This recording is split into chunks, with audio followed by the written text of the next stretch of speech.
The glass shattered at exactly 6:47 p.m. Kang Joon-woo heard it the moment his private elevator doors opened onto the 42nd floor of his Gangnam penthouse. Not the sound of actual breaking glass, but something worse, the sound of silence where automated systems should have been humming. His motion sensor lights didn't activate, his climate control didn't adjust, his security panel didn't chirp its usual welcome. Someone was in his home. He'd lived in Seoul long enough to know what that meant. Corporate espionage, rival companies who wanted Valiant Tech's semiconductor patents, maybe even remnants of the Busan syndicate he'd helped prosecutors dismantle 3 years ago. His hand moved toward his phone, finger hovering over the emergency contact for a security team. Then he heard it. A child's voice, high-pitched, American accent, completely unbothered. "Dude, I'm telling you, this chocolate is like $30 a bar. He's basically eating money." Another voice, also young, also American. "Carter, that's not how economics works." "You don't know how economics works, Mason. You're 9. So are you." A third voice, quieter, but just as young. "Can you guys stop fighting? He's gonna be home soon, and we need to look professional." Joon-woo stood frozen in his entryway, his 8 million won Italian shoes creating small echoes on the marble floor that suddenly sounded very, very loud. His mind raced through possibilities. Kidnapping attempt? Some elaborate prank? A hallucination brought on by the 90-hour work week he'd just survived? He stepped forward slowly, rounding the corner into his living room. And there they were. 3 boys, maybe 9 or 10 years old, sitting on his 15 million won custom Italian leather sectional like they owned it. The middle one held what was indeed a bar of his imported Swiss chocolate, the kind that cost more than most people's weekly grocery budget. The one on the left had a tablet in his hands, tapping away at something. The one on the right sat with perfect posture, hands folded in his lap, watching the hallway like he'd been waiting. They all had the same face. Triplets, clearly. And something about that face made Joon-woo's chest tighten in a way he couldn't explain. Before you find out what happens next, do me a favor, hit that subscribe button right now, because what these 3 kids are about to reveal will absolutely destroy this man's entire world. And you're going to want to see every single second of how this plays out. Trust me, this story goes places you won't believe. K-Afro Tales. The weak will become strong one day. The boys turned in perfect unison, like they'd rehearsed it. 3 identical sets of dark eyes locked onto him. 3 identical faces broke into 3 identical smiles. The one in the middle, the chocolate thief, waved. "Hi, Dad, we've been waiting for you." The world tilted sideways. Joon-woo's brain, the same brain that had built a multi-billion won tech empire from nothing, that negotiated deals in 3 languages, that could calculate complex equity structures in his head, completely short-circuited. The phone slipped from his hand and clattered onto the marble. He didn't even notice. "I don't," he started, then stopped. His mouth had gone completely dry. "I don't have children." "You do now," the chocolate thief said cheerfully, taking another bite. "Surprise!" The one with the tablet didn't look up from his screen. "Technically, you've had children for 9 years, 7 months, and 13 days. You just didn't know about it, which, according to our research, makes you either spectacularly unobservant or the victim of some seriously questionable communication from our mother. We're still determining which." "Probably both," the choir one added helpfully. Joon-woo took a step backward, his shoulders hitting the wall. This wasn't real. This couldn't be real. He'd been working too hard. That was it. He was having some kind of stress-induced episode. Maybe he'd fallen asleep in his office, and this was a very weird, very specific anxiety dream. "You should sit down," the one with perfect posture said, his voice gentle, concerned. "You look like you're going to pass out. Adults do that sometimes when they get shocked. Our teacher did it once when Carter brought a snake to class." "It was a small snake," Carter protested. "It was still a snake, Carter." Mr. Peterson was being dramatic. "Guys," the tablet user finally looked up, his eyes, dark and intense and far too intelligent for a 9-year-old, fixed on Joon-woo with unsettling focus. Maybe we should let Dad process for a minute before we get into the snake incident. Dad. They kept saying that word, dad, like it was normal, like they had any right to that word. Joon-woo's legs decided sitting was an excellent idea, with or without his brain's permission. He sort of collapsed into the nearest chair, which happened to be the $3 million accent chair his interior designer had insisted would tie the room together. Right now, it was the only thing keeping him from sliding straight onto the floor. "Okay," he managed, his voice coming out hoarse. "Okay, who are you? How did you get in here? Where are your parents? I'm calling security." "Where are your sons?" Mason, the tablet one, said simply. "We got in through a combination of social engineering, basic lock manipulation, and the fact that your building security is shockingly inadequate for someone of your net worth. Our parents are our mother, who's currently in Busan having a panic attack because we left her a note about a fictional school trip, and you. And you're not calling security." "I'm not?" "No." Carter grinned. It was the kind of grin that probably got him sent to the principal's office on a regular basis. "Because we already talked to your security team, told them we were your secret sons visiting for the weekend. They totally believed us. Want to know why?" He didn't want to know why. He absolutely, desperately did not want to know why. "Because we look exactly like you," the quiet one finished. "Genetics are really specific like that, especially with identical triplets. We're basically 3 miniature versions of you, which is actually kind of weird when you think about it, but also super convenient for bypassing security systems designed to recognize familial features." Joon-woo stared at them, actually looked at them for the first time, past the shock, past the impossibility of the situation, and his heart stopped. Oh God, they were right. The shape of their faces, the set of their eyes, that stubborn jawline he saw in the mirror every morning. Even the way the quiet one sat, with that slight forward lean, shoulders squared. Joon-woo's mother had spent his entire childhood telling him to sit exactly like that. "This isn't possible," he whispered. "DNA evidence suggests otherwise," Mason said. He reached down beside the couch and pulled up a folder. An actual physical folder, the kind lawyers used. He opened it with the efficiency of someone who'd done this before, spreading documents across the coffee table that probably cost more than a used car. Birth certificates, 3 of them, identical except for the names: Mason Kang, Carter Kang, Lucas Kang. Date of birth, March 15th, 9 years ago. Mother's name, Sarah Bennett. Sarah. The name hit him like a physical blow. He hadn't heard that name in 10 years. Hadn't let himself think it for at least 7. Sarah Bennett, the American translator he'd met at a business conference in Seoul. The woman who'd made him laugh for the first time in years. The woman who'd disappeared from his life without explanation, leaving only a note that said she was going back to America and he shouldn't try to find her. He tried anyway. Spent 2 years and more money than he wanted to admit hiring investigators, tracking down leads, following dead ends. She'd vanished like smoke.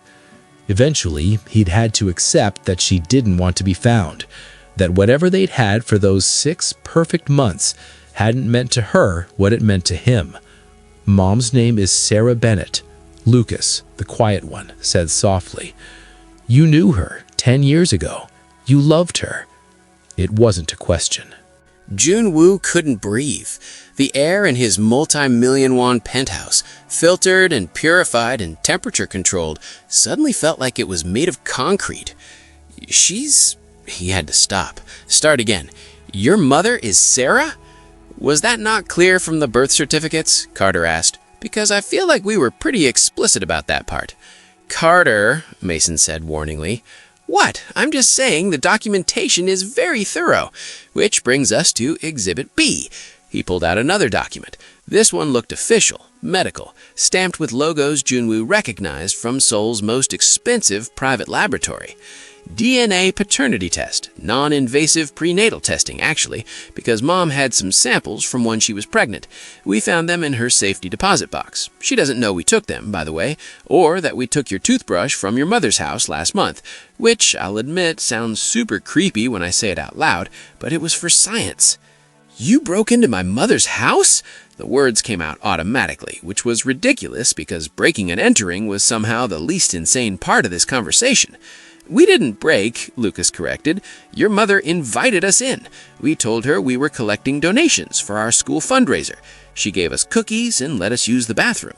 Mason distracted her with questions about her garden while Carter got your toothbrush from the guest bathroom. It was very efficient. You're 9 years old and very goal-oriented," Mason added. He pointed to the DNA results. "Probability of paternity, 99.97%. That's as close to certain as genetic testing gets. The 0.03% margin of error accounts for the possibility of an identical twin, which, according to our research, you don't have.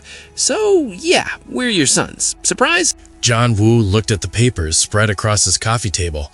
Official documents, scientific proof.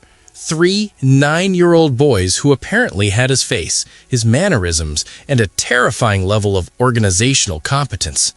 His hands were shaking, actually shaking. He pressed them against his knees to make it stop. "I didn't know," he said finally. "I swear to God, I didn't know." "We believe you," Mason said immediately. "Your face, when you saw us, that was genuine shock. You can't fake that kind of reaction. Also, according to our research into microexpressions and behavioral psychology, your left eye twitches when you lie. It hasn't twitched once since you got home." "You researched microexpressions?" "We researched everything," Carter said. Kang Joon-woo, age 38, CEO of Valiant Tech, net worth approximately $2.3 billion US, according to Forbes Korea, though we think that's probably underestimated because it doesn't account for your real estate holdings or private investments. You donated 500 million won to children's hospitals last year, which is actually kind of ironic given the whole didn't help your own children thing. "Carter," Lucas interrupted gently. "But we're not here about money," Carter continued. "Just to be super clear on that, we don't want your money. Mom would actually kill us if we took your money. Like actually literally murder us. She's very intense about independence." "Then what do you want?" John Woo's voice cracked on the last word. "Why are you here?" The 3 boys looked at each other. Some silent communication passed between them, the kind only siblings could manage. Finally, Mason set down his tablet. "We made a presentation," he said. "Would you like to see it?" "A presentation?" PowerPoint. 43 slides. We've been working on it for 3 months. Lucas did the graphics. Carter handled the data visualization. I wrote most of the content, but we all contributed to the narrative arc. "You made a PowerPoint presentation about..." Joon-woo gestured helplessly at the impossible situation he'd found himself in. "About why we came to find you," Lucas finished, "and what we're asking for. We thought it would be more professional than just showing up and demanding things. First impressions matter." This was insane. This entire situation was completely insane. But Joon-woo found himself nodding anyway, because what else was he supposed to do? Call the police and report that 3 children had broken into his home to inform him he was their father via PowerPoint presentation? Mason pulled out a small projector from a backpack Joon-woo hadn't even noticed. Within 30 seconds, he had it connected to Joon-woo's TV, which was probably supposed to be complicated, but apparently wasn't when you were a 9-year-old with a mission. The first slide appeared on the 85-inch screen. Professional font, clean design. A title that made Joon-woo's heart skip several beats. Why Kang Joon-woo is Our Father, a data-driven analysis. We'll start with the evidence, because we know you're a businessman, and businessmen like facts.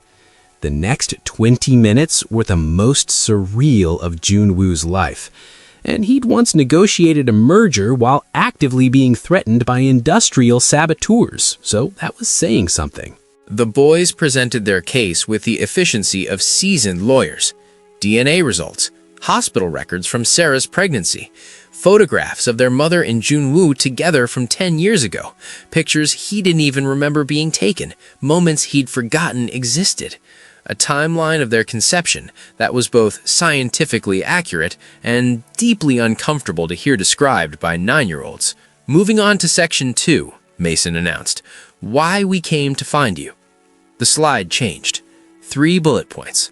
"Mom cries on your birthday every year."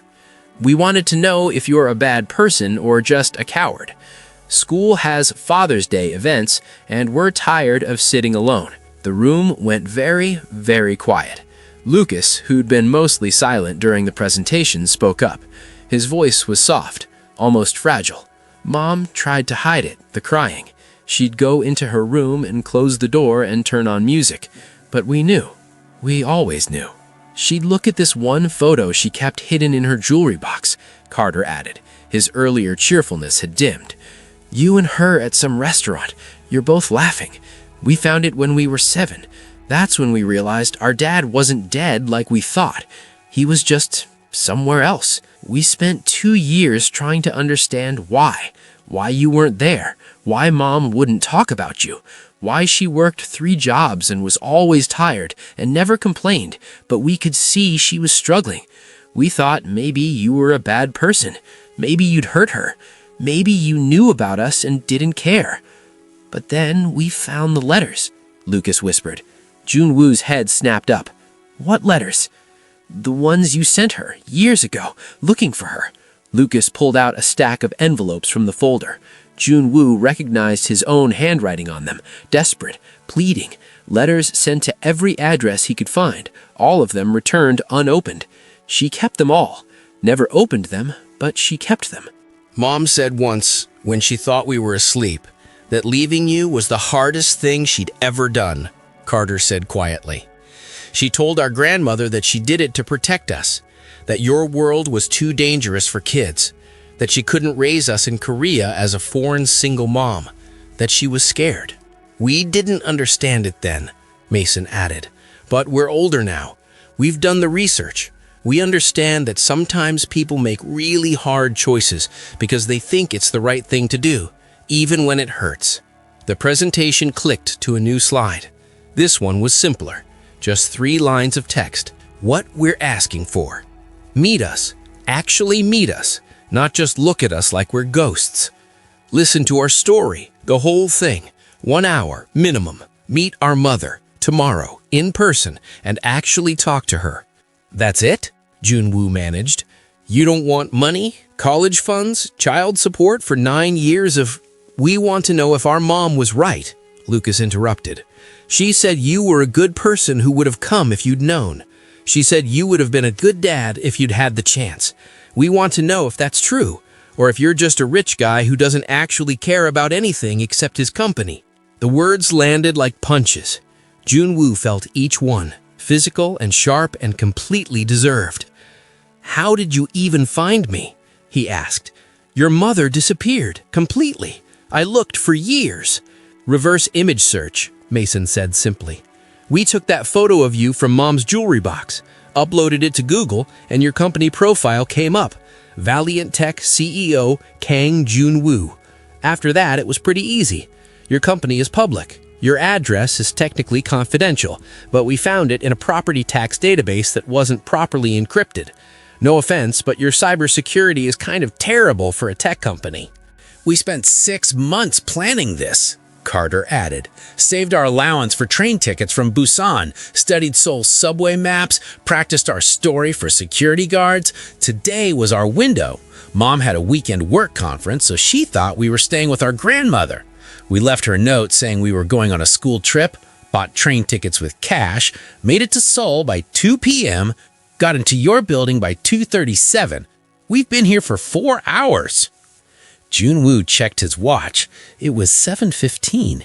He'd been standing in his own home, having a complete mental breakdown for almost 30 minutes. It felt like 30 seconds and 30 years at the same time. Your mother, he said carefully. Does she know you're here? 3 identical head shakes. She's gonna be furious, Lucas said. Probably, Mason agreed. Definitely, Carter corrected. But we had to do this. We had to know. Know what? Lucas looked up at him. His eyes, Joon-woo's eyes reflected back at him in a 9-year-old's face, were filled with something that looked like hope and terror in equal measure. Know if you were worth missing. The words broke something in Joon-woo's chest. just completely shattered it.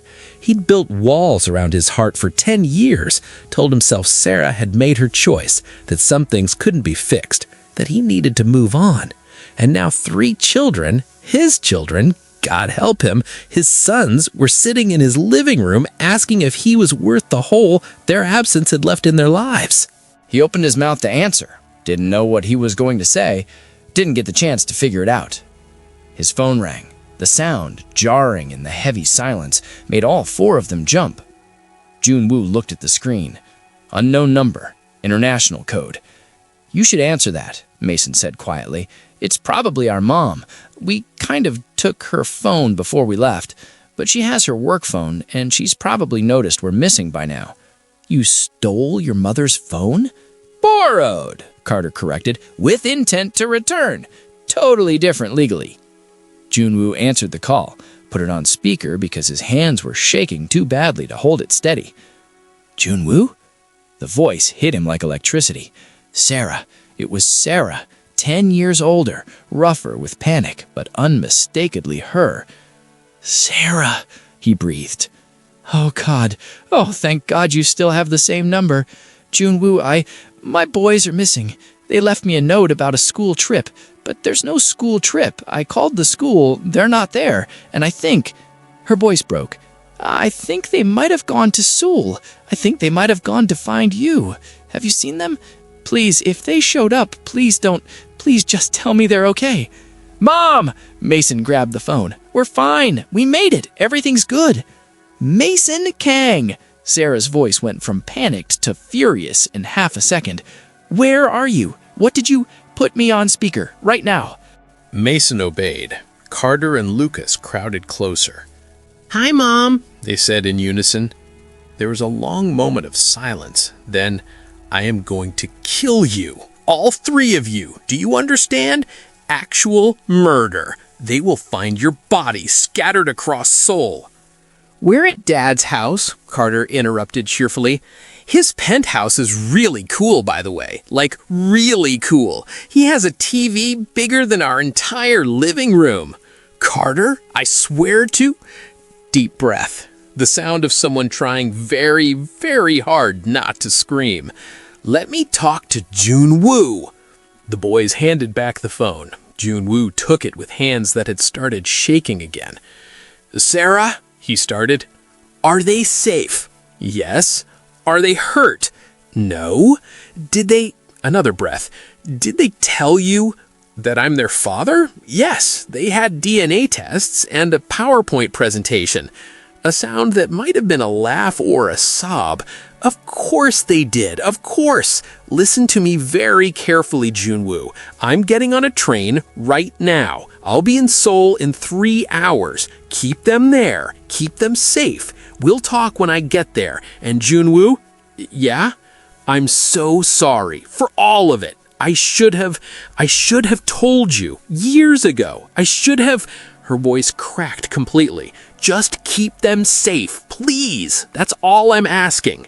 The line went dead. Joon-woo stared at his phone, looked at 3 9-year-old boys who were watching him with identical expressions of cautious hope, looked at the DNA results spread across his coffee table, looked at his entire life, which had been completely normal 4 hours ago and was now something he didn't even recognize. "So," Carter said into the silence, "do you want to order pizza? Because we're starving, and you don't seem like the kind of person who has actual food in his house." And despite everything, despite the impossibility, despite the terror, despite the feeling that his entire world had just been turned inside out, Joon-woo laughed. "Yeah," he said. "Yeah, we can order pizza." The boys high-fived each other. "Phase 2 complete," Mason whispered. "There's a phase 2? Joon-woo asked weakly.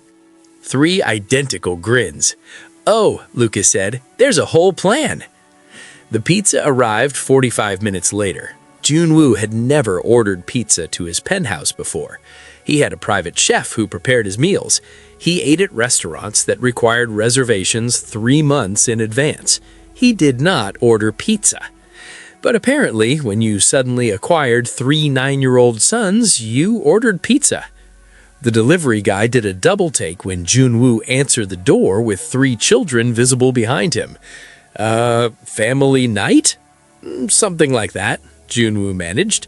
Cool, that'll be 47,000 won. He paid with a credit card because he hadn't carried cash in years. Tipped 100,000 won because he was having some kind of crisis, and apparently that made him over-tip. The delivery guy's eyes went wide. Wow, thank you, sir. Enjoy your family time. The door closed. Joon-woo turned to find 3 boys already attacking the pizza boxes on his dining table. You ordered pineapple pizza, Carter said, making a face at one of the boxes. Are you a psychopath? Is our dad a psychopath? I like pineapple pizza, Lucas said defensively. You also like mayonnaise on fries, Lucas. Your taste buds are broken. Mayo on fries is a totally normal thing in Belgium. We don't live in Belgium. Guys, Mason interrupted. He looked at Joon-woo, who was still standing by the door like a visitor in his own home. Dad looks like he's going to pass out again. Maybe we should let him sit down? Dad. They kept calling him that, like it was already decided. Like 9 years of absence could be erased by DNA tests and determination. Joon-woo sat, accepted a slice of pizza he didn't remember asking for, watched 3 boys who had his face argue about pizza toppings with the kind of comfortable familiarity that came from a lifetime of shared meals and stupid arguments. His children. These were his children. The thought kept hitting him in waves, each one bigger than the last. Somewhere in Busan, Sarah was probably having a panic attack on a train. Somewhere in this penthouse, evidence of 3 secret sons was spread across expensive furniture. And somewhere in Joon-woo's chest, something he'd thought was dead started to hurt in a way that felt almost like hope. "Can I ask you something?" he said suddenly. 3 pairs of eyes turned to him. "Why now?" He set down his untouched pizza. "You've known about me for 2 years. You could have done this anytime. Why today?" The boys exchanged looks again, that silent communication thing. "Because we're tired," Lucas said finally. His voice was small. 9 years old and already exhausted in a way children shouldn't be. "We're tired of pretending we don't care.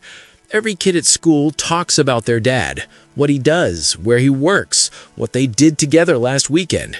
We had nothing, just a photo and questions. Every Father's Day, our teacher makes us do these projects," Carter added.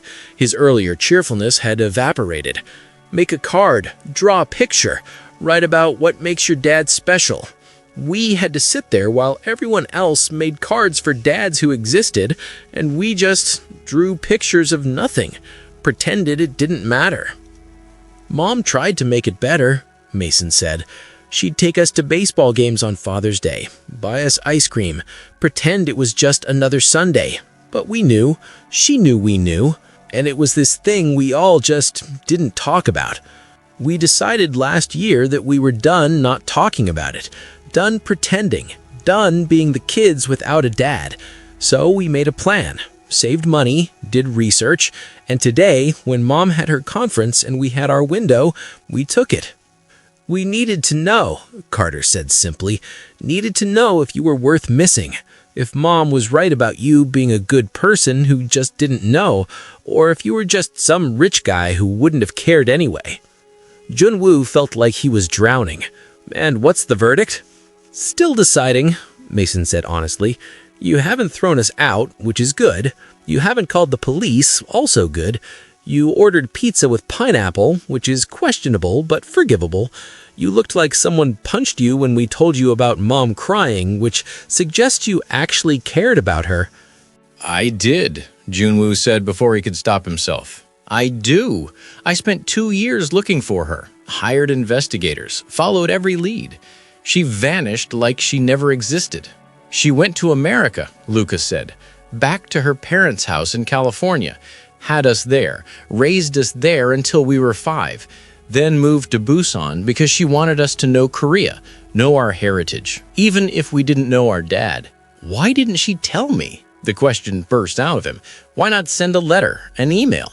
Why just disappear?" "You'd have to ask her," Mason said, "but based on context clues and some conversations we weren't supposed to overhear, we think she was scared.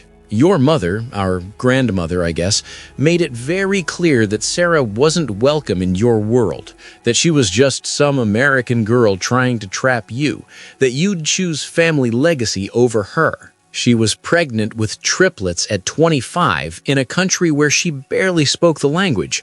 Carter added, your mother told her to go back to America, offered her money to leave quietly.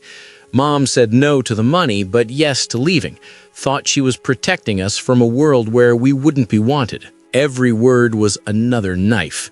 Joon-woo thought about his mother, elegant and cold and obsessed with family legacy. Thought about Sarah, brilliant and kind, and probably terrified. Thought about how different everything could have been if someone had just told him the truth. My mother knew? He asked quietly. We don't think so, Mason said. The timeline doesn't work. She offered Mom money to leave before Mom knew she was pregnant. Mom found out 2 weeks after she got back to California. By then, she'd already decided staying away was safer. Safer, Joon-woo repeated. The word tasted bitter. You were building Valiant Tech, Lucas said. Mom said you were working 80-hour weeks, fighting your family about the company direction, dealing with corporate sabotage. She didn't want to add 3 babies to that chaos. Didn't want us growing up in the middle of a war zone.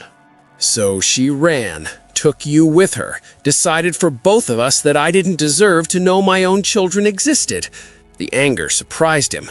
He'd thought he was past anger when it came to Sarah, thought he'd processed it all years ago. Apparently not. She made a choice, Mason said carefully. Maybe not the right choice, but a choice she thought would keep us safe. And now you're here, 9 years later, breaking into my penthouse, confronting me with DNA tests and PowerPoint presentations. Joon-woo laughed, but it sounded broken even to his own ears. What did you think would happen? That I'd just accept this? That we'd be a happy family? We thought you deserved to know, Carter said quietly. All his earlier energy had drained away. And we deserve to know you. Everything else we can figure out later. The apartment fell silent, except for the sound of Seoul traffic 42 floors below. Joon-woo looked at these 3 boys, his sons. God, his sons, and saw 9 years of missed moments staring back at him. First steps, first words, first days of school, birthdays, holidays, every single milestone gone, stolen by choices made before these boys even existed. His phone buzzed, text from his mother. Working late again? You'll die at your desk one day. He almost laughed, almost texted back, actually, I just discovered I have 3 secret sons. How was your day? Instead, he turned the phone face down. Tell me about yourselves. I don't know anything about you. Favorite foods, hobbies, I don't even know which one of you is which. The boys lit up. It was like watching 3 light bulbs turn on simultaneously. I'm Mason, Mason said, raising his hand like he was in class. I like computers and coding, and I'm teaching myself Python. I want to work in AI development. Favorite food is ramen, any kind. Mom says I'd eat it every day if she let me. Carter announced, I like sports, especially soccer, and I'm really good at it, even though Lucas says I'm not. Favorite food is Korean fried chicken, the really spicy kind. I also like pranks, but Mom says I need to work on understanding consequences. I understand consequences, Carter protested. I just think they're worth it. Lucas smiled slightly. I'm Lucas. I like reading and art. I paint sometimes. Favorite food is Mom's kimchi stew, which she makes every Sunday. I'm also the one who kept a journal of our plan to find you, so if you want detailed documentation of how 3 9-year-olds orchestrated corporate espionage, I have that. You kept a journal? Joon-woo asked. Well, yeah, this is kind of a significant life event, seemed worth documenting.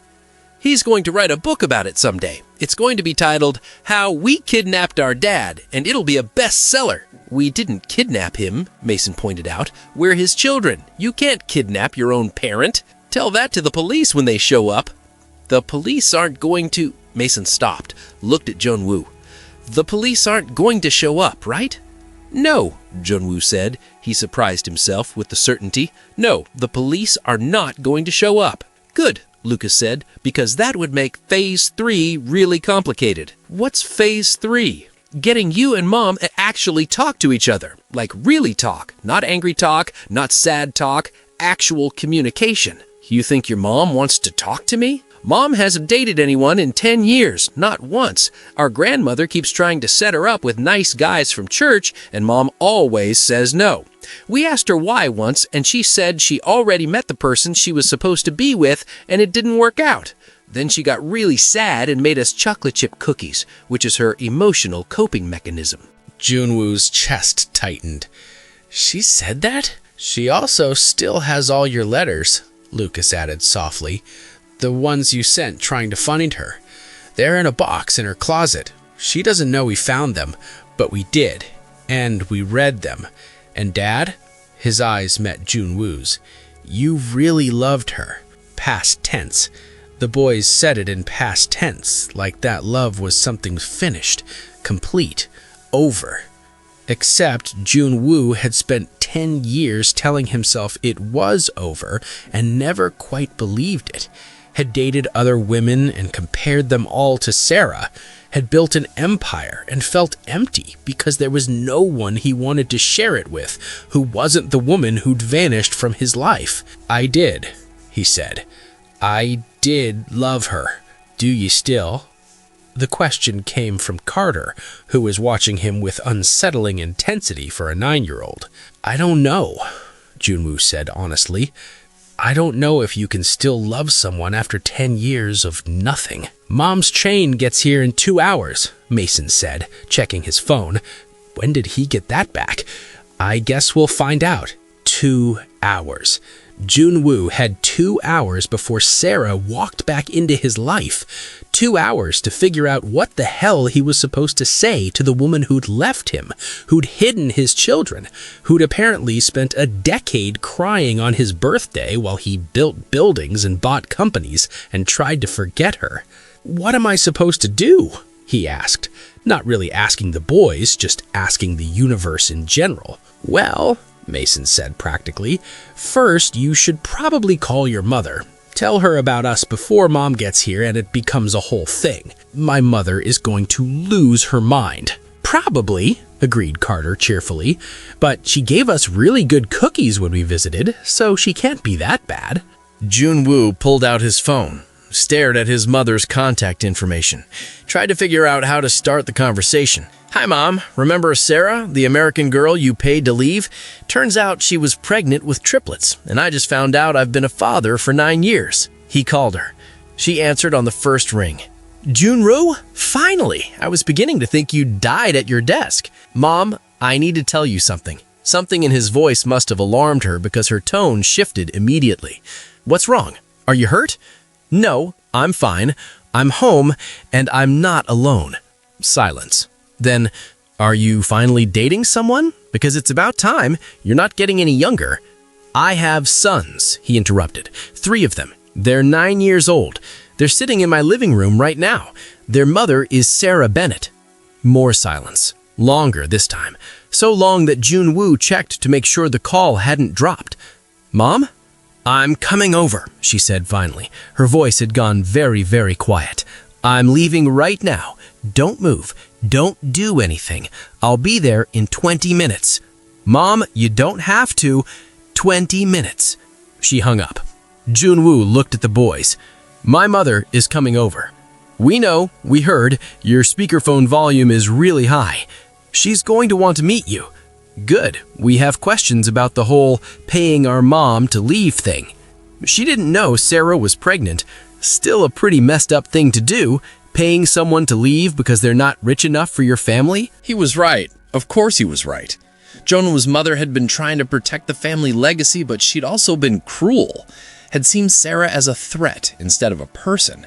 Had probably said things that made a scared 25-year-old woman decide running was safer than staying. I'm sorry, Joon-woo said, for what my mother did. For not being there, He gestured helplessly at everything. All of it. You didn't know, Mason said. Hard to apologize for something you didn't know was happening, but I should have known. Should have fought harder to find her. Should have... Stop, Lucas interrupted gently.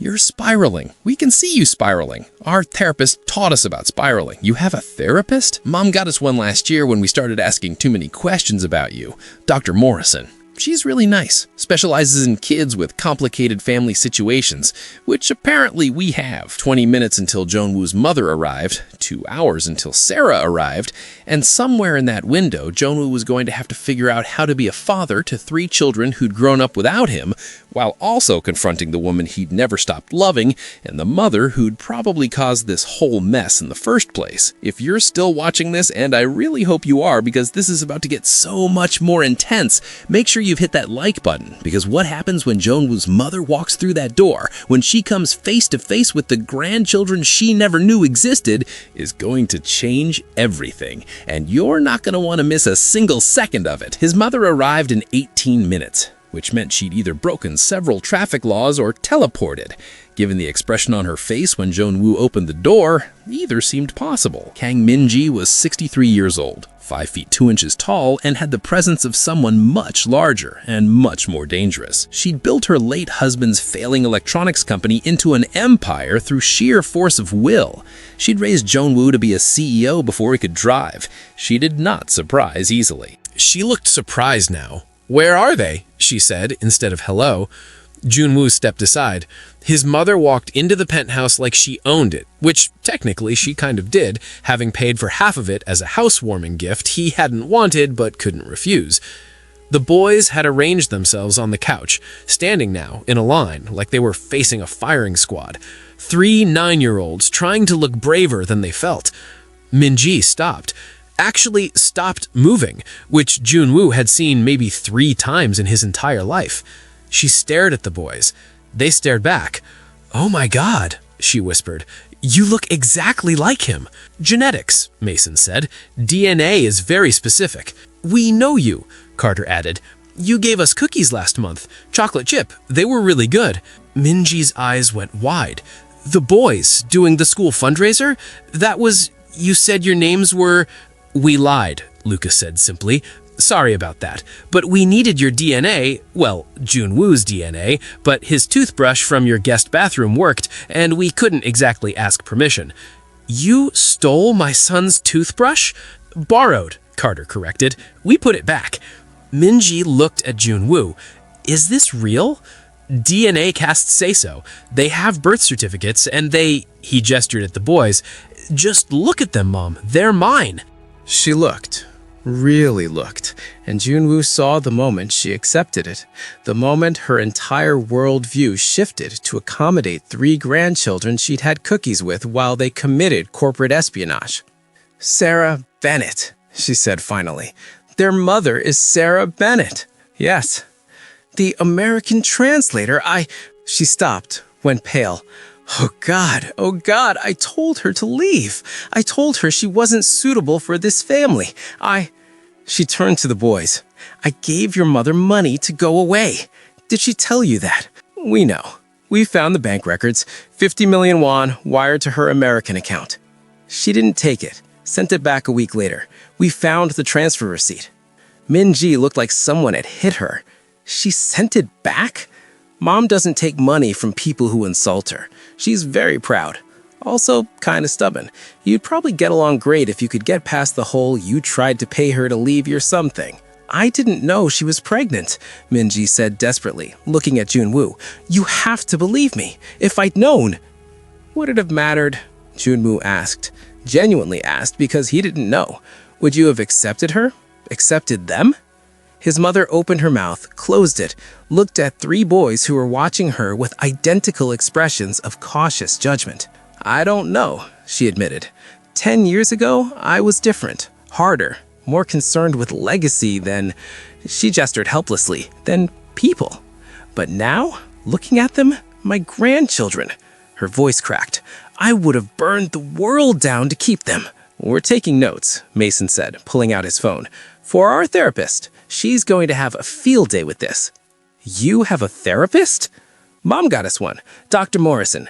She specializes in complicated family dynamics, which..." She gestured at the general chaos of the situation.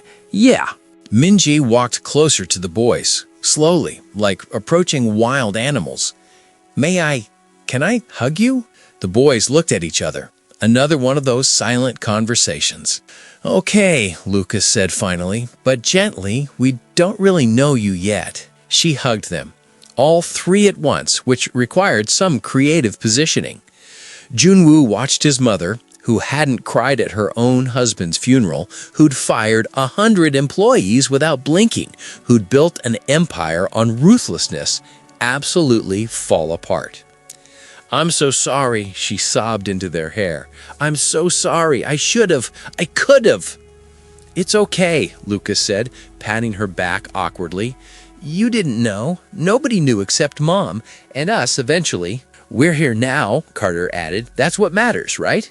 Minji pulled back, looked at them with tears streaming down her face.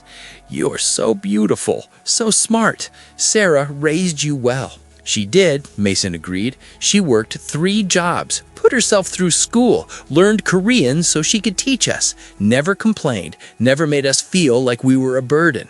She's kind of amazing.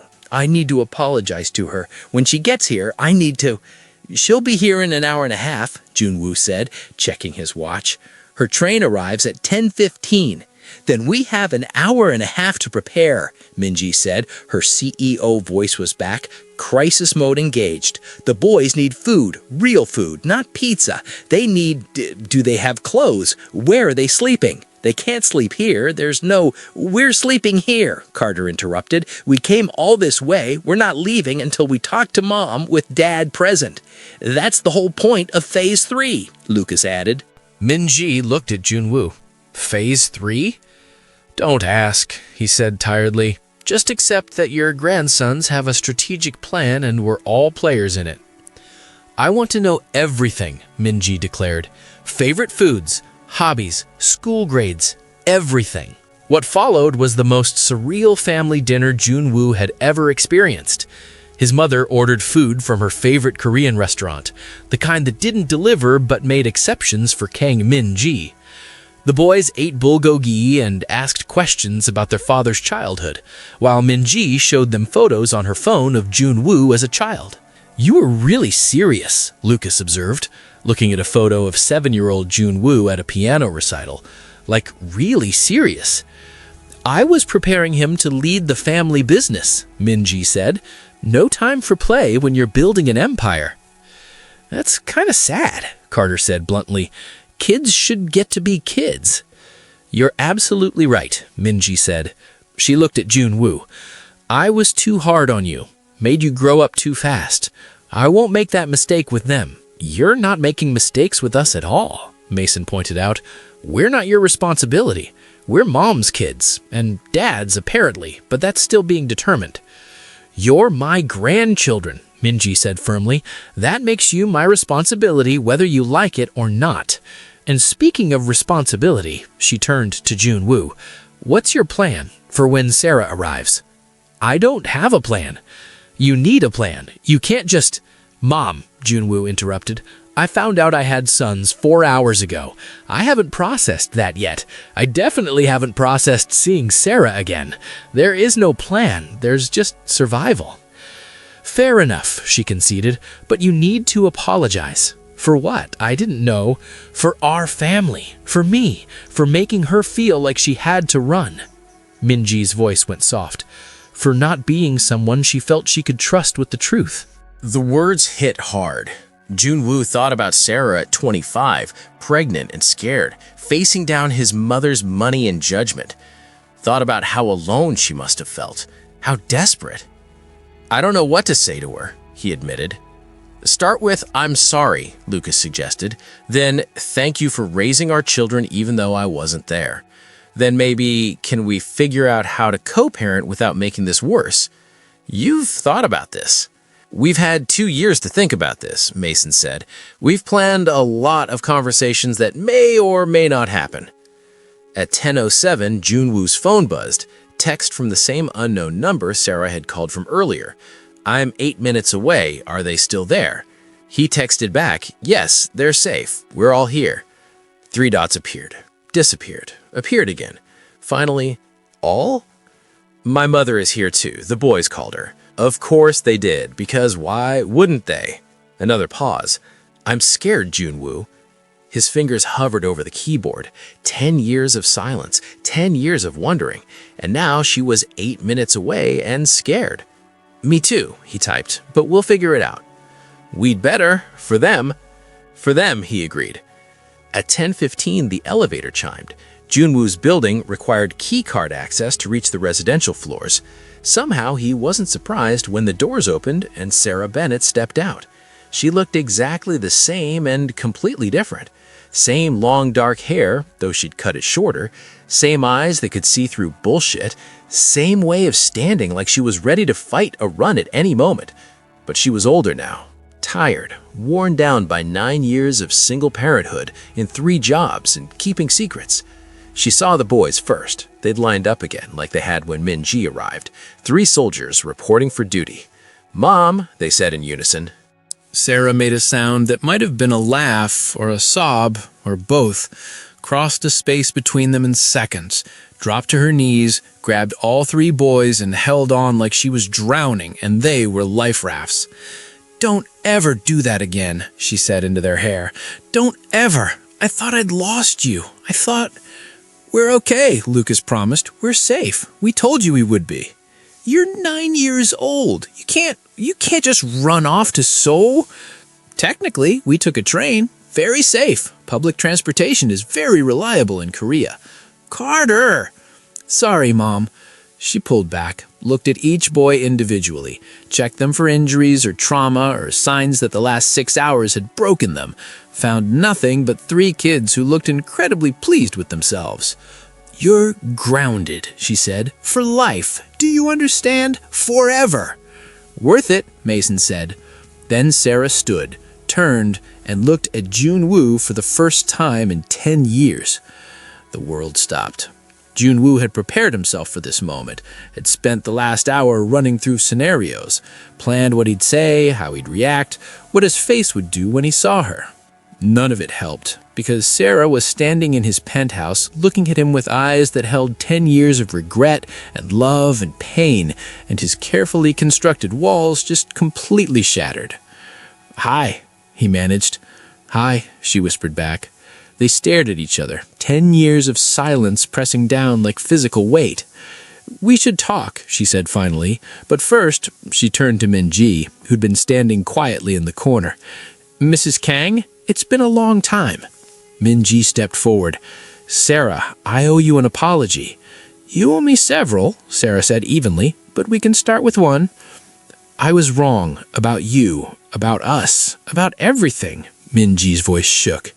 "I thought I was protecting my family's legacy, but I was just scared. Scared of change. Scared of someone taking my son away from the path I'd planned for him. And I hurt you. Badly. I'm sorry."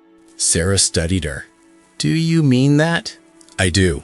More than you know. Your grandchildren are amazing," Sarah said. "Brilliant and kind and brave. I raised them well, without your money, without your approval, without anything from the Kang family except genetic material and a picture I kept hidden in a box." "I know. Then you did an extraordinary job." Min-ji gestured at the boys. "They're perfect." "They're not perfect. They're children. They break things and fight and make terrible decisions, like running away to Seoul to ambush their father." Sarah's voice cracked slightly. "But they're mine, and nobody gets to make them feel like they're not enough. Not you, not your family, not anyone." "I wouldn't dream of it," Min-ji said quietly. "I just want to know them, if you'll let me." Sarah looked at the boys. They nodded. Some silent communication. "We'll figure it out," Sarah said finally. "But slowly, with boundaries. And if you hurt them—" "I won't," Min-ji interrupted. "I promise you, I won't." "Good." Sarah turned back to Joon-woo. "Can we talk? Alone?" He nodded, led her to his study, leaving the boys with Min-ji. Closed the door, turned to face the woman who'd haunted him for a decade. "I'm sorry," they said simultaneously. Then stopped, stared at each other. "You first," Sarah said. Joon-woo took a breath. "I'm sorry I wasn't someone you could trust with the truth. I'm sorry my family made you feel like you had to run. I'm sorry you spent 9 years raising our children alone. I'm sorry for everything. I'm sorry for everything. Sarah's eyes filled with tears. I'm sorry I left. I'm sorry I didn't tell you. I'm sorry I made a choice for both of us when I should have given you the chance to choose. Why didn't you? The question came out rawer than he intended. Why not tell me? I would have left everything, the company, my family, all of it, for you, for them. I know, she whispered. That's why I didn't tell you. You loved Valiant Tech, your father's legacy. I couldn't ask you to choose. I would have chosen you. And you would have resented me eventually. Resented them. I couldn't... She wiped at her eyes. I couldn't watch you grow to hate the children we made together. I could never hate them. You say that now, but back then, 28 years old, building a company from nothing, fighting your family every day, add 3 babies to that chaos? She shook her head. I thought I was protecting all of us. You were protecting yourself, Joon-woo said. Not cruel, just honest. You were scared, and you ran, and you took 9 years of my children's lives, and you just erased me. I know. The tears were falling now. I know it was selfish. It was wrong. But I was 25 and pregnant with triplets, and your mother gave me money to leave, and I couldn't see another way. You could have trusted me. I didn't trust myself, Sarah's voice rose. I didn't trust myself not to mess everything up, not to fail them, not to... She broke, just completely broke. I was so scared, Joon-woo. Every single day. I'm still scared. He didn't think, just moved, crossed the study and pulled her into his arms and held her while she sobbed into his chest the way she used to when things got too hard and the world got too big. I'm sorry, she kept saying. I'm so sorry for all of it. I know, he murmured into her hair. I know. They stood there for a long time. 10 years of absence trying to fit into one embrace. It didn't work. Couldn't work. But it was a start. Finally, Sarah pulled back. We need to talk about them. About what happens now. I want to be part of their lives, Joon-woo said immediately. However that works, whatever you need from me, I want to be their father. It's not that simple. I know. They live in Busan. You live here. You run a company. I'll make it work. Joon-woo, I missed 9 years, Sarah. I'm not missing another day. Tell me what you need. Rules, boundaries, whatever it takes, but I'm not walking away from them. She studied his face. You mean that? More than I've meant anything. They're gonna have questions about us, about why you weren't there, about whether we're... She stopped. Whether we're what? Together, she finished quietly. They're 9. They'll ask if their parents love each other, if we're gonna be a family. Joon-woo's heart stopped. What do we tell them? I don't know. Sarah met his eyes. Do we love each other after 10 years? The question hung between them. Massive. Impossible. I don't know if I ever stopped, Joon-woo admitted. I tried, dated other people. None of them were you. Same, Sarah whispered. I kept thinking I'd move on, that time would make it easier, but it never did.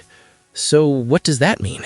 It means we're both idiots who hurt each other and broke each other, and still somehow, she laughed wetly, still somehow can't let go. The boys have a plan, Joon-woo said. Phase 3, apparently, getting us to talk to each other, actually talk. I think Phase 4 might be getting us back together. Of course they do. They're terrifying. They're amazing. They're both, Sarah wiped her eyes. We need rules. For this. For us. Okay? Slow. We go slow. Get to know each other again. Figure out co-parenting before we figure out anything else. Agreed. Therapy. For all of us. You, me, the boys. Together and separate. I'll find someone. Boundaries. With your mother. With your family. The boys come first. Always. And if this doesn't work, if we can't make this work, her voice shook. We still have to be parents. We still have to figure out how to raise them together. We will, Joon-woo promised. Whatever happens with us, we'll figure it out for them. Sarah nodded, took a breath. Okay, we can do this. We can do this, he agreed. They walked back to the living room together, found the boys and Minji engaged in what appeared to be a very serious discussion about optimal Korean fried chicken restaurants.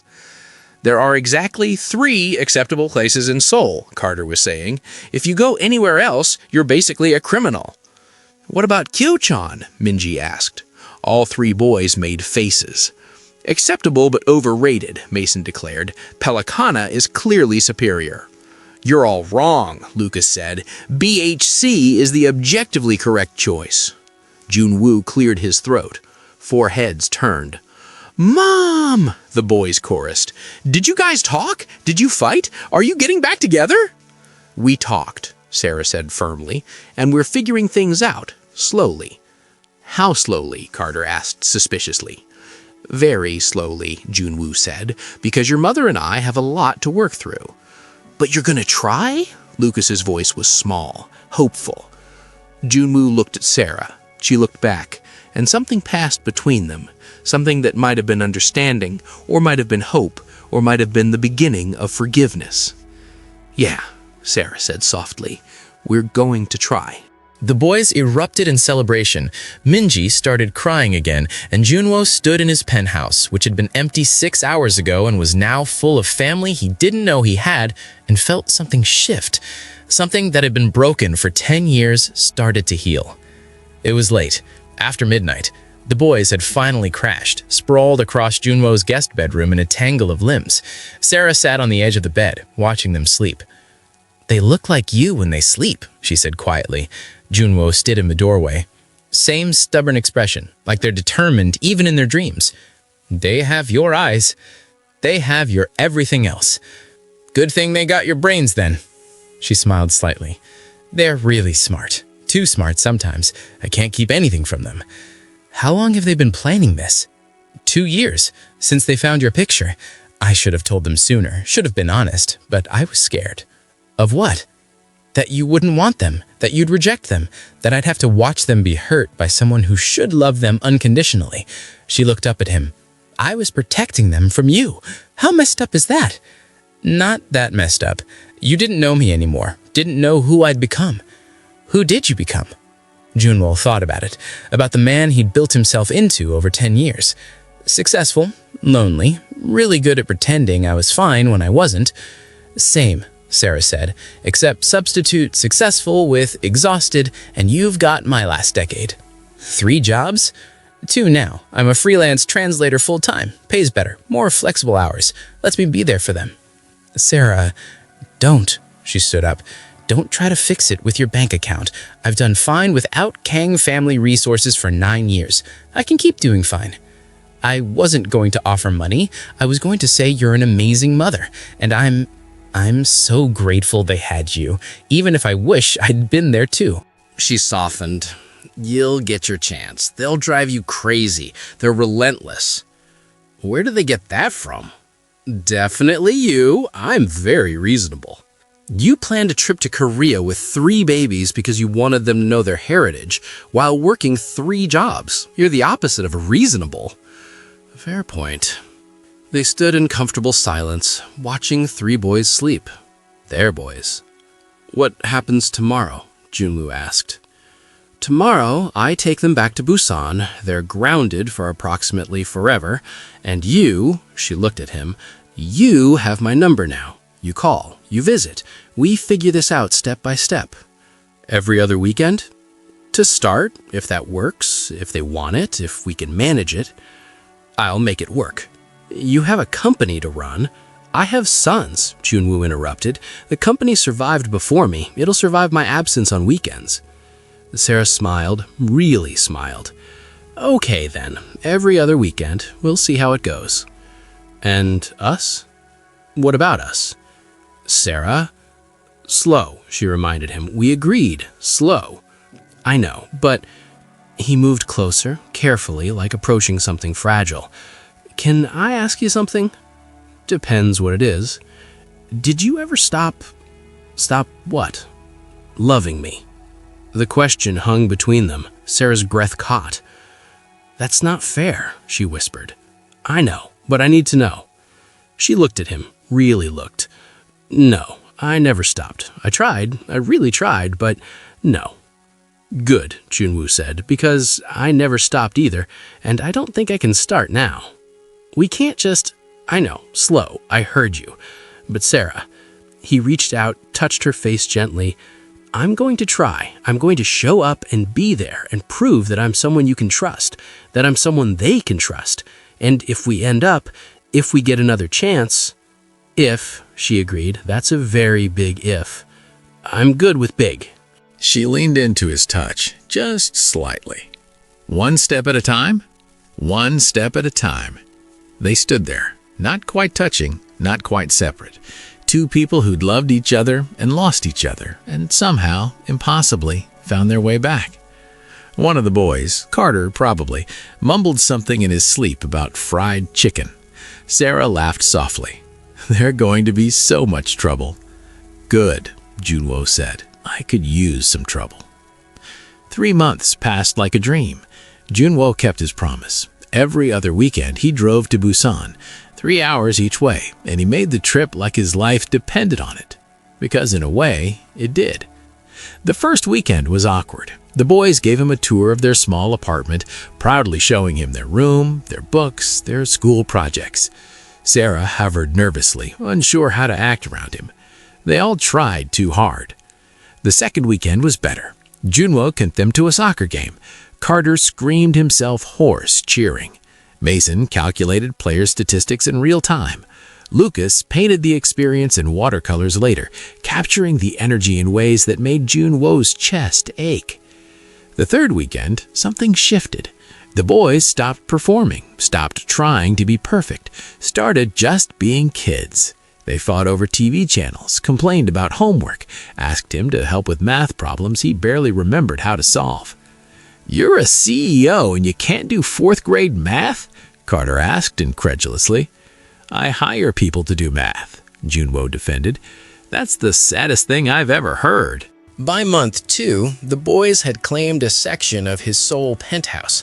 Their room now had bunk beds, a reading corner Lucas had designed, sports equipment Carter insisted on, and computer setup that made Mason's eyes light up every visit. "This is better than our room at home," Carter announced. "Don't let your mother hear you say that," Joon-woo warned. But Sarah knew. She'd see the photos Joon-woo sent. The boys sprawled across expensive furniture, eating breakfast Joon-woo attempted to make, sleeping in on Sunday mornings while he worked quietly in his study. She'd also started staying for coffee when she'd drop them off, then dinner, then full weekends, sleeping in the second guest room, pretending they were just co-parenting efficiently. "We're fooling no one," Min-ji said during one of her frequent visits. She'd embraced grandmotherhood with the intensity she brought to everything else. Showed up unannounced with homemade food, taught the boys Korean traditions, spoiled them absolutely rotten. "We're going slow," Sarah protested. "You're having dinner together every weekend. You laugh at his jokes. He looks at you like you hung the moon. That's not slow. That's inevitable with paperwork pending." But they kept pretending, kept maintaining boundaries, kept sleeping in separate rooms and keeping their distance even when the pull between them was magnetic. Until the accident. It happened on a Tuesday. Sarah was driving home from a client meeting in Seoul. Some idiot ran a red light. Her car ended up wrapped around a light pole. Joon-woo got the call from a hospital he didn't recognize. "We found your number in her emergency contacts. Sarah Bennett, car accident. She's stable, but..." He didn't hear the rest, was already moving. Called his driver, made the 3-hour trip in 2 hours, called his mother to get the boys from school. Sarah was awake when he got there, bruised, bandaged, but alive. "Hey," she said weakly. "You're an idiot," he said, then kissed her. Just grabbed her face and kissed her like he'd wanted to for 3 months and forgot to care about slow or careful or any of it. She kissed back, crying and laughing and holding on to him. "Took you long enough," she whispered when they finally broke apart. "I was going slow. Screw slow. I almost died, and all I could think was that I never told you. I never said. I know. He pressed his forehead to hers. I know. Me too. The boys burst into the hospital room, Minji trailing behind them, looking apologetic. Mom! They piled onto her bed carefully. Are you okay? Are you hurt? The doctor said you were fine, but we needed to see. I'm fine, Sarah assured them. Just some bruises. I'm okay. You scared us, Lucas said, his voice shaking. I'm sorry, baby. I'm so sorry. They sat there, all 5 of them crammed onto a hospital bed meant for one, and Joon-woo realized this was it. This was his family. Messy and complicated and built from broken pieces, but his. Dad kissed Mom, Carter announced. We saw. Finally, Phase 4 complete, Mason said. Phase 4? Sarah asked. Getting you two together. Took way longer than we planned, but we're flexible. You've been planning this? We've been planning everything, Mason said. Did you think we just ran away to Seoul on a whim? We had a 12-phase strategic plan. Phase 5 is getting you two to actually date. Phase 6 is... I don't want to know, Sarah interrupted, but she was smiling, actually smiling. That night, after the boys fell asleep in various uncomfortable hospital chairs, after Minji had gone home promising to come back in the morning, Joon-woo and Sarah sat in the quiet. So, she said, we're doing this? If you want to. I do. But Joon-woo, she grabbed his hand. I'm scared. What if we screw this up? What if we hurt them again? We won't. You can't promise that. I can promise I'll try. Every day. I'll show up and be there and choose you. Choose them. Choose us. That's all I can give. That's enough, Sarah whispered. That's more than enough. 1 year later, Joon-woo proposed. The boys had orchestrated the entire thing, hid the ring in a Christmas ornament, made Sarah open it while they all watched. Is this? Sarah stared at the ring. Did you? The boys insist I ask, Joon-woo said. He was on one knee in his mother's living room, surrounded by family, exactly where he was supposed to be. And for once, I agree with them. Sarah Bennett, will you marry me? Yes, the boys screamed before Sarah could answer. I think I'm supposed to be the one who says yes, Sarah said, laughing and crying. Well, Carter demanded, are you going to say it or what? Yes, Sarah said. Obviously, yes. The boys erupted. Minji started crying, and Joon-woo kissed his fiancée while their sons celebrated around them. They got married 3 months later. Small ceremony, just family. The boys wore matching suits and gave the most embarrassing speeches about how they'd orchestrated their parents' entire relationship. We're basically relationship counselors, Carter announced. You're 9, someone pointed out. Almost 10 and very wise. 2 years after that, Sarah told Joon-woo she was pregnant. They'd been trying, wanted to give the boys a sibling, wanted to have the experience of pregnancy together this time. It's a girl, Sarah said, showing him the ultrasound. The boys are going to lose their minds. They did. Absolutely lost their minds. Fought over baby names, argued about nursery colors, became the most protective, almost big brothers in existence. Nobody messes with our sister, Lucas declared. Nobody even looks at our sister weird, Carter added. We have a list of acceptable future friends, Mason said. Very short list. Their daughter was born on a Tuesday in April.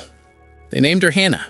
She had Joon-woo's eyes and Sarah's smile, and 3 older brothers who thought she was the most amazing thing ever created. Joon-woo stood in the hospital room, holding his daughter, watching his wife sleep and his sons argue quietly about who got to hold the baby next, and thought about the day 3 boys had broken into his penthouse. The day they'd called him Dad. The day his entire life had changed. Thank you, he whispered to them. For what? Mason asked. For finding me, for giving me a chance, for being brave enough to show up when I didn't know you existed. You're welcome, Carter said simply. But also, it was kind of selfish. We wanted a dad.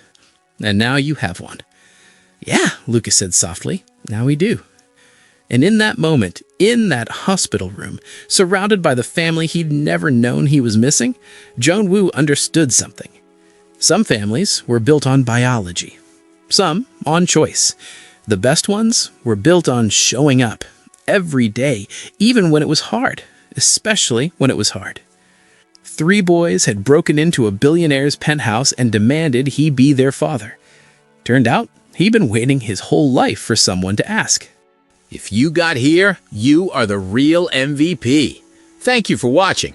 Make sure you're subscribed and your notification bell is turned on.